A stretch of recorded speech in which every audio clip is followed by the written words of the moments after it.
여러분 안녕하십니까. 8월 10일 목요일 넘치는 우리 교회 매일 묵상 시작하도록 하겠습니다.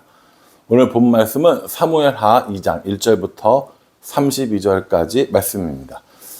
우리가 사무엘하를 공부하고 있다고 묵상하고 있다고 얘기했는데, 사무엘하의 처음 시작은 사울의 죽음으로부터 시작을 합니다. 사울이 전사당했죠. 사울이 누구냐고 물어보신다면 사울은 이스라엘의 첫 번째 왕입니다. 그렇죠? 이스라엘 첫 번째 왕이었던 사울이 죽임을 당해요. 그러니까 전사한 거죠. 그럼 이제 어떻게 해야 돼요? 그러면 다음 왕이 돼야 되는 거예요. 그 다음 왕이 되는 과정에 뭐가 생기냐면 내전이 생깁니다. 그렇죠? 같은 민족끼리 서로 싸우는 걸 내전이라고 그러잖아요. 이 내전이 생기는 거죠. 그러니까 오늘 2장에 있는 본문은 그 내전에 관한 거라고 보시면 됩니다. 어떻게 편먹고 싸우냐면 북쪽하고 남쪽이 싸웁니다. 남쪽은 우리가 다 알다시피 다윗이 왕인 거고요.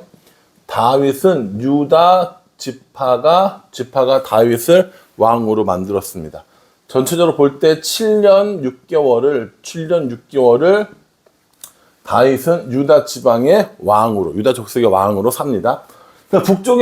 북쪽에는 사울이 죽었기 때문에 원래는 요나단이 돼야 되지만 요나단도 죽었어요. 그래서 그 다음에 누구를 왕으로 세우냐면 이스보셋이라는 사람을 왕으로 세웁니다. 이건 이제 누가 아버지냐면 사울이 아버지인 거죠. 근데 이스보셋은 정치적으로나 군사적으로나 왕이 될 만한 형편이 아니었어요. 그러니까 누가 이 사람을 세우냐면 아브넬이라고 하는 사람이 세웁니다. 이 아브넬이라는 사람이 이 이스보셋을 왕으로 추대하는 것이죠. 이 아브넬은 누구냐? 넬이라고 하는 군대의 사령관이에요.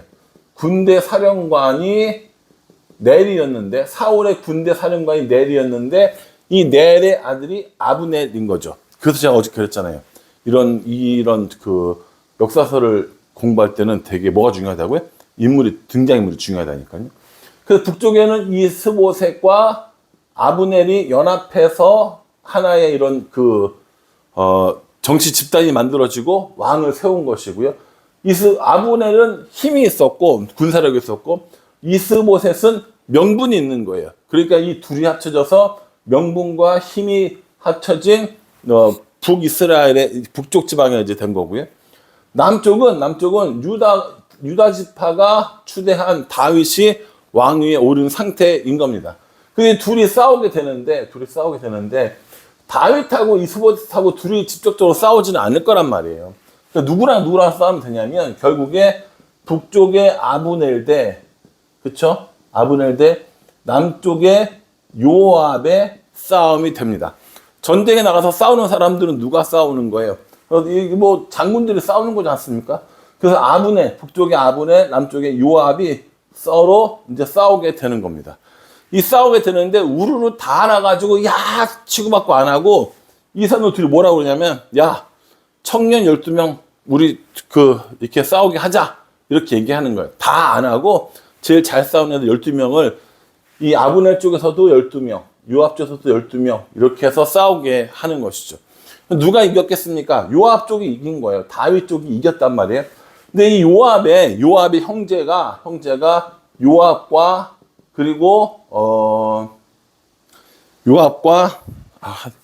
이름이 생각이 안 나네. 요압과 아비새, 그렇죠? 아비새와 그리고 아사헬이라고 하는 맞아요. 아사헬이라고 하는 세 형제가 있었던 거예요. 근데 그 중에 요압은 장군이었고 이 아사헬이 이 12명 안에 포함되어 있었던 겁니다. 아브넬도 있었고요. 그래서 주고받고 막 싸우다가 이 아사헬이 아브넬을 쫓아가는 거예요. 공격! 저기 아브넬 있다, 잡아라! 파파파파파. 이렇게 다닌 거죠. 근데 아브넬이 아사헬한테 뭐라고 얘기했냐면, 너 아사헬이냐? 나 아사헬이다. 너 나 쫓아오지 말고 다른 사람 잡으러 가. 이렇게 얘기했어요. 근데 아사헬이 그렇게 했어요? 아니요. 그래서 계속 아브넬 쫓아가는 거예요. 아브넬이 그렇게 얘기하죠. 내가 만약에 널 죽이면 니네 형 요압을 내가 어떻게 보니? 라고 이야기를 해요. 그래서 아사헬은 끝까지 아브넬은 끝까지 아사헬을 이렇게 죽이고 싶지 않았지만 싸움이 상대가 안 되는 거죠. 그래서 아브넬이 아사헬을 죽이게 됩니다. 예, 요 얘기까지가 오늘 본문 나오는 내용이에요. 근데 나중에 어떻게 될 것 같아요, 여러분? 나중에 요런 이야기들이 영화나 드라마였다면 나중에 남유다가 다 이기고 난 다음에 요압이 아브넬을 어떻게 했을 것 같으세요, 여러분? 여러분이 어떻게 하실 겁니까? 여러분들이면 그냥 두겠습니까? 아니면 아브넬에게 어떤 조치를 취하겠습니까? 예, 그거요. 그때나 지금이나 사람 살아가는 모습들은 똑같고 비슷하고 별반 다를 게 없거든요. 요거 내일 나오니까 내일 다시 얘기할 테니까 여러분들 한번 궁금해만 해보시면 돼요. 궁금하니까 먼저 읽어봐야지. 괜찮습니다. 전 찬성이요. 근데 요 아브넬과 요압의 실제적인 전쟁에서 요압의 동생 아사헬이 죽임을 당하고 요압이 아브넬을 어떻게 처리하는가 하는 것도 이것도 되게 볼만한 포인트가 되는 거고요. 여기서 이제 북이스라엘과 남유다로 나눠진 상태는 아니에요. 아직까지는. 그러나 북쪽과 남쪽에는 다윗의 지파였던 유다 지파가 다윗을 왕으로 세웠고 북쪽에서는 사울의 아들 이스보셋과 사울의 군대장관 넬의 아들 아브넬이 이렇게 해가지고 결국 뭐가 됐다? 내전이 발생했다라고 하시면 그렇게 알고 계시면 될 것 같습니다. 여러분 역사서를 볼 때 이스보셋은 누구야? 아브넬은 누구야? 아사헬은 누구야? 라고 이렇게 그냥 이름도 생소하고 또 이게 누군지 찾아보지도 않고 역사서를 묵상하시면 정말 재미가 없습니다. 그런데 이렇게 기본적으로 누구라는 거는 알고 이렇게 보시면 훨씬 더 유익하니까 여러분들 하나하나 꼭꼭 짚어서 보시면 좋겠다라는 생각을 합니다. 저는 오늘 이 말씀을 묵상하면서 뭘 봤냐면 2장 1절 말씀을 한번 봤었습니다. 2장 1절에 보면 뭐라고 얘기하시냐면 이렇게 얘기합니다. 그 후에 다윗이 여호와께 여쭈어 아뢰되 내가 유다 한 성읍으로 올라가리이까 여호와께서 이르시되 올라가라. 다윗이 아뢰되 어디로 가리이까 이르시되 헤브론으로 갈지니라 라고 이렇게 이야기를 합니다. 유다 지역에 어느 성읍에다가 정착을 해서 거기서 이제 자기의 세력을 만들려고 하는 거예요. 그때 다윗이 딱 보고 난 다음에 야 저기로 가자 라고 이야기하지 않고 하나님께 여쭤봅니다. 하나님 우리가 어디로 갈까요? 라고 하니까 하나님께서 헤브론으로 가라 라고 그렇게 구체적으로 이야기를 해 주시죠. 저도 사실은 이 다윗처럼 이렇게 하나님께 물어보고 하나님께 답을 얻고 이러한 삶을 굉장히 구합니다. 근데 하나님이 저한테 직접적으로 이렇게 어디로 가 라고 이야기해 주시진 않더라고요. 그러나 마음에 감동을 주시고 또 길을 내어주신 곳을 따라갈 때 하나님께서 저에게 주신 은혜들이 분명히 있었다고 저는 생각합니다. 예를 들어 이런 거죠. 제가 우리 교회 여기로 올 때 정말 이 지역을 많이 돌아다녔거든요.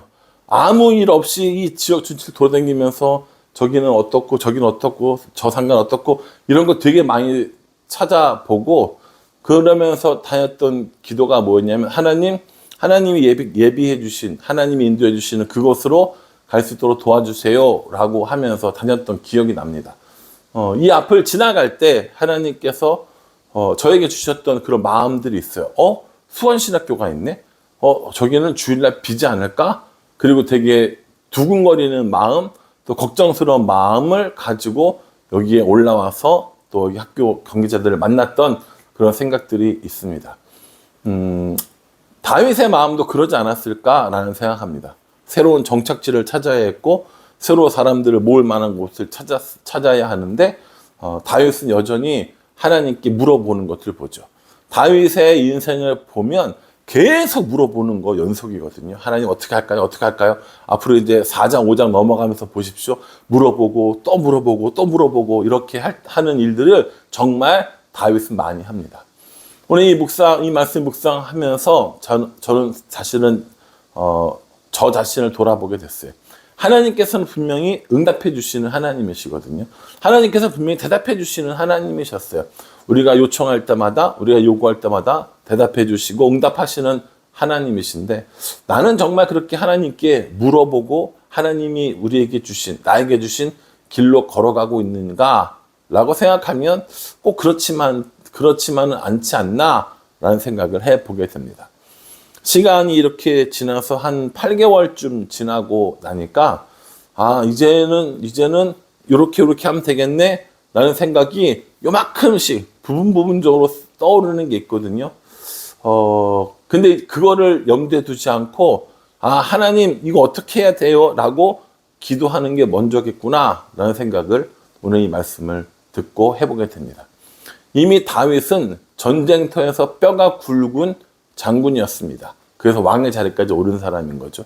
많은 전쟁을 치렀고 아마 지형지물이나 군사들을 훈련시키는 것들이나 여러 가지를 아마 잘 아는 사람이었을 겁니다. 그럼에도 불구하고 하나님께 물어보는 그런 일들을 하는 것을 우리에게 보여주고 있습니다. 저도 하나님께 물어보는 그런 이 일들을 통해서 하나님의 인도함과 하나님의 은혜를 구하는 삶을 살려고 할 겁니다. 그러니 여러분들도 이 말씀을 묵상하면서 하나님이 내게 주신 은혜는 뭐고 또 하나님이 이 말씀을 묵상함으로써 나에게 원하시는 것이 무엇인가를 찾는 것, 그것을 따라가는 것, 그것을 적용해서 살아가는 것, 이게 우리가 묵상하고 큐티하는 가장 큰 이유라고 생각해 주셨으면 좋겠습니다. 여러분 이제 계속 이 사울과 또 이 다윗의 이야기들이 계속 이어지니까 이 내용은 좀 기억하시고요. 이스보셋과 아브넬 이건 오래 기억 안 하셔도 되지만 다윗, 요압, 아비새 이런 사람들을 좀 기억해 두시면 두고두고를 묵상하시는 데 도움이 되니까 조금 기억하시면서 묵상해 주시기를 부탁을 드리겠습니다. 여러분 결국 말씀이 우리를 인도해 주시는 거거든요. 결국 하나님이 우리를 인도해 주시는 겁니다. 그러기 위해서 하나님께 물어보는 삶을 날마다 살아갈 수 있는 저와 여러분 될 수 있기를 주님의 이름으로 축복합니다. 기도하겠습니다. 하나님, 남쪽 다윗 그리고 북쪽의 이스보셋 그리고 아브넬 세력이 내전을 벌이게 됩니다. 익숙한 곳에서 익숙한 사람들이랑 싸우게 되었는데 다윗은 하나님께 또 물어봅니다. 자기 생각이 있을 만한 나이이고 자기 생각이 있을 만한 경험자임에도 불구하고 하나님께 묻는 그 모습을 보면서 나도 이렇게 하나님께 물어봐야겠다라는 생각을 더 많이 하게 됩니다.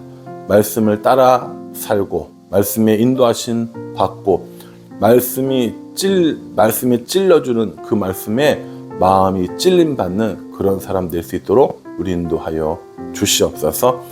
더 깊이 더 많이 하나님을 알고 묵상하는 우리가 될 수 있도록 하나님께서 함께하여 주시옵소서. 예수님의 이름으로 기도합니다. 아멘. 여러분 태풍이 온다고 합니다. 좀 대비 잘 하시고요. 위험하지 않게 안전하게 계시기를 간절한 마음으로 부탁을 드리겠습니다. 감사합니다.